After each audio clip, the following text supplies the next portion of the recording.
today, while I'm getting ready, I thought I would do a little chit chat about when I had gastric bypass surgery. So this was me in January 2007, and I had my surgery done a few months later. It wasn't an easy decision. I had been getting really sick. The last time I got the flu, it ended up causing asthma, and I had to go to urgent care and do all of this stuff, and I had a body mass index of like 43, and I weighed 250 pounds, and I was so depressed. I legit was a morbidly obese shut-in. I would occasionally go hang out with some of my friends, but I had worked for a while right after college. When my grandparents were sick and when they both passed away, I helped a lot with their care. And then after that, I was pretty depressed, and then just like kind of everything caved in on me. My last year of college was really difficult as well. I'm super dyslexic, so school has always been very challenging for me. I'm crazy, so I actually have my bachelor's and master's degree through all of that. So I had some health issues. I've had ongoing health issues. Some of it relates, but it's been over 10 years and I've kept over 120 pounds off. I've learned a lot of things along the way. Do I do contouring or not?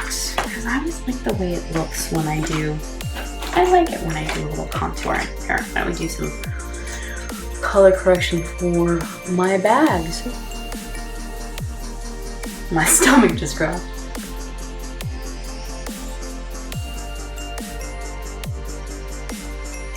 It wasn't an easy decision. It was very life-changing, and the doctor I went to is in Orange County, California. My dad had been to him the year before. My dad has a liver condition that the bypass at that point was very experimental in getting done, but it managed to halt the progression of liver disease, which is awesome because it's one of those that he'd worked in hospitals as a teenager and in his 20s, and he'd had some needle sticks, and they don't know if it's genetic or if he got it from a needle stick, but he has an autoimmune disease where his body attacks his liver, which has not been an easy thing to deal with. Wet and Wild contour. I got this in the UK, but I'm still learning how to contour so much. Okay, so my dad had the surgery. My family asked me after I got so sick and almost died. Ended up with asthma, was on steroids and inhalers, if I wanted to try the surgery, because it was one of those things where things were just getting worse. I was getting worse. I did not put on my concealer first. Okay, I'm still learning how to do makeup. Let's make it even. Because if you mess it up, why not fix both sides instead of one side? I went in for my initial consultation. I had to do a psych evaluation. I had to sit down with a psychiatrist. My program was really good in that it had a support group element. So a year after the surgery, the full year right after I had surgery, I went up twice a week to evening support group and then continuing education. Support group, we would sit around and talk about our feelings and emotions and things, and then the classes, they rotated through a nutritionalist, a couple of different psychiatrists, the surgeon themselves, someday on exercise, and then sometimes they'd have a random person come and talk about coping with different life.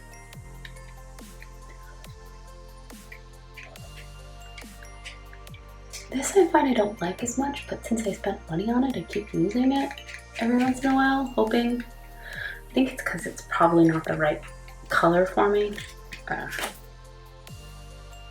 This is the shiny one. I want this! This is what I want. I choose you. So after that, it was a couple of months. I had just gotten off my parents' insurance, and my family actually decided that my health and my life were a priority, and my parents paid out of pocket for my surgery, which was not cheap. So I was very committed to the process, and if you're considering the surgery, it's not a quick fix. It's a huge, huge commitment. You're completely changing your life. I had to make a commitment to change my relationship with food, and knowing that all of my triggers would still be my triggers. So the things that made me, I used to down milkshakes. Oh, my fat kid loved, I loved a good milkshake. And I can now taste a milkshake. I can now taste dessert, but I can't have a whole thing. I can have a couple bites of sugar, and that's 10 years out. For a while, I did not have any of that stuff. One thing I did learn, because when I had the RNY, and they cut the nerve, the vagus nerve that makes you feel hunger. So I had a good year where I didn't have the physical sensation of hunger. And from that, I was able to figure out when I was having psychological hunger, mental hunger, heart hunger, physical hunger. And mental hunger is like, oh, it's noon, I want to eat. And it's like, well, what time did you wake up? What time did you go to bed? When was the last time you ate? How many calories did you have? Oh, everybody wants to eat at what we perceive as lunchtime, but there's all these variables that shouldn't make everyone in the world hungry at lunch. I know I always do that. I don't know why. I'm always trying to lift my cheekbones up because I have a little bit of hollowness and a little tiny bit.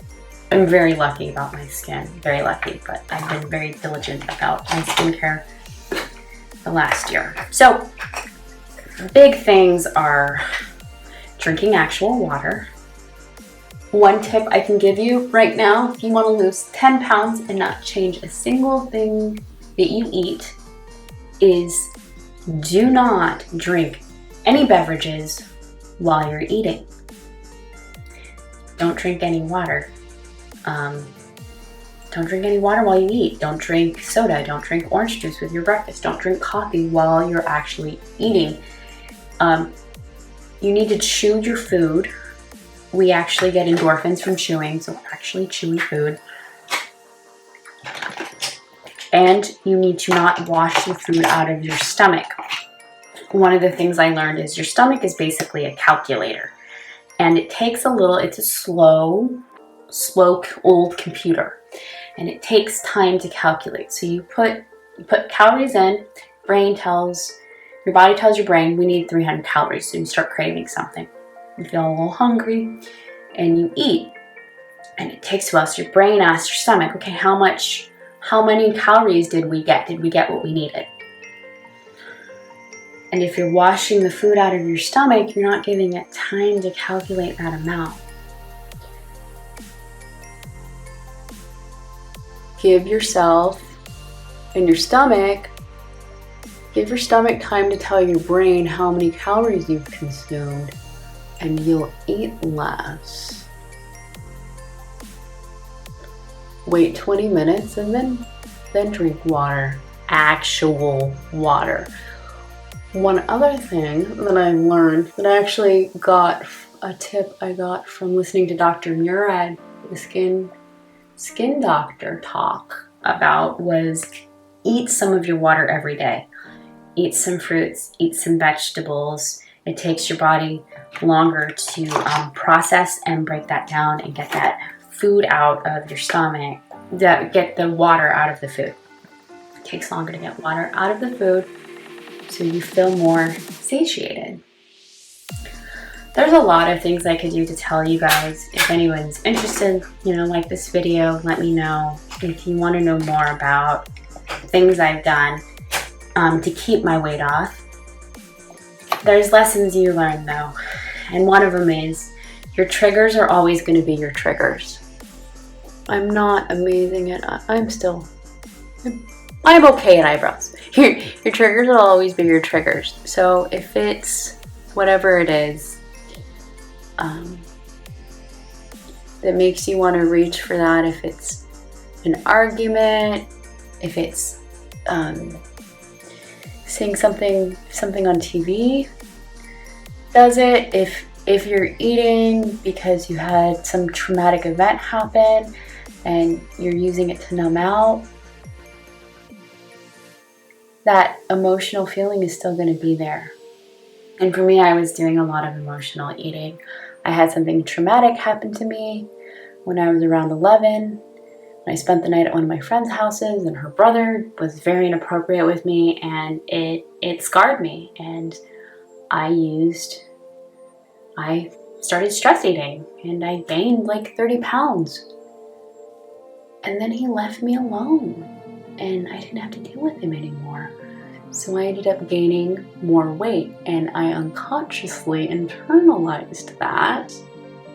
Now, as a 39-year-old, I can look back and forgive my 11-year-old self for doing the best I can and the coping mechanisms that I came up with. But I held on to those unhealthy coping mechanisms for years, for 10 years. So when I had the surgery, I got disconnected from that coping mechanism. I'm just going to do super simple eyeshadow because the talking and trying to make sense while I'm thinking about what I'm doing, I'm getting there. I'm getting there, guys. I'll do one of my go-to. I like the Jeffree Star palette. So I'm going to take, I need the fluffy. Years later, after I had surgery and I went to grad school and I came back, at one point I hired a life coach, and that's something I wish I had done sooner because I, over the years, have seen lots of therapists, lots of counselors. I can identify what my issues are, but I needed to fill my toolbox with healthy coping mechanisms, and I hadn't been.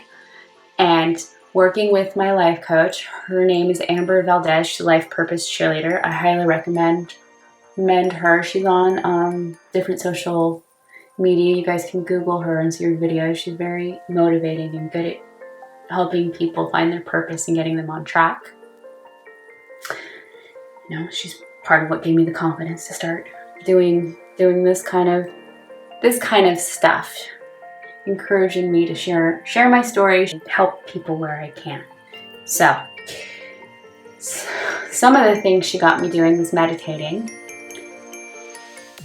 Not easy at first, but there's a great app called Headspace that you can download for free, and it's very good at explaining things that I had this idea of that meditation was totally clearing your mind, and at first it's letting the thoughts come and letting them pass.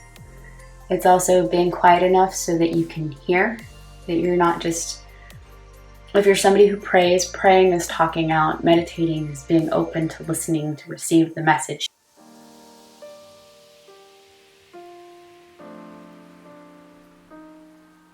In this path in life, things will pop up. People will be difficult. Life will happen, something will happen with either your vehicle or your family, or both. I really like a pumpkin spice latte, halo eye, it's fall still. I think there's a lot of self-forgiveness that goes into it, but it's not just about food. It's the underlying reason. You don't get to be over 100 pounds overweight without having your coping mechanisms that could be improved. And then it was slowly increasing my physical activity, taking the stairs, parking further away. Strength training is actually more important than cardio. Back then, we still watched TV, so I would do weights during commercials. I would also do that with carrying my groceries. I wouldn't just push them in the cart. I would try and carry the bags, do some curls in there. Now it's a little bit easier for me because I have a manual labor job. I walk on average 5 to 7 miles at work. I help put on live events and do it tasty under my lash line just to give me a little. Getting your vitamins in, getting your lab work done. That's where I struggled in the past, is with my follow-up. A lot of people with RNY do. But there's a lot to be said for following the protocol. It's actually really easy to lose weight and keep it off with the surgery. But you have to stick with it. Not eating, not drinking when you eat, eating a little bit all the time, and then acknowledging cravings and savoring food. So like my mom bought this pear tart a couple days ago, and instead of denying myself, because I wanted to have a couple bites of it, I cut a piece of it, and I thoroughly enjoyed the 3 bites, and actually, appreciated the flavor of the food. One of the things that can happen with people is that you deny a craving, and then all of a sudden you want to gobble it all up. And then you have guilt and emotions attached to it, rather than actually enjoying what you ate, and then you end up beating yourself up. And you don't want to be beating yourself up. It's food. Food is for survival and sustenance. It's not supposed to be an emotional experience, and separating the emotions from the food you're eating is important. My father's actually been really successful. He gained about 40 pounds back, but considering he lost over 200 pounds, he's still doing good. And it saved his life too. Saved his life. Saved my life, or at least extended our lives. Improved the quality of things. There's so many things that I've done, from going to grad school and traveling, and I was even in a relationship at one point. Oh my gosh. I'm still working on some of that. Just making sure I don't have any fallout. And look at my lips. I think I'm just going to do something shiny.